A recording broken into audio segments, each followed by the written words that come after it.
Kalaja historike e Rozafës mirëpriti festivalin muzikor ZaFest në edicionin e 10 të tij. Në atmosferën unike të monumentit simbol të Shkodrës, publiku përjetoi një mbrëmje të mbushur me emocione, interpretime live dhe një program artistik që ndërthuri muzikën bashkëkohore me trashëgimin kulturore.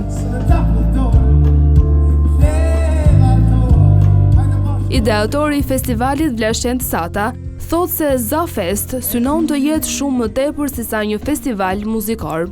Ajo që tenton me dhënë është me i bëj njerëzit bashkë, është me shku te vlera, është me shku bashkë njëri tjetrit, është me nda gjërat bashkë, gjërat e bukura bashkë, me i ndërtu bashkë, me dhënë kurajo bashkë, me i dhënë jetë, me i dhënë frym. Faktikisht e vetmja gjë që ZaFestin e dallon në tërësi është shpirti që ka. Edhe ai shpirt njihet.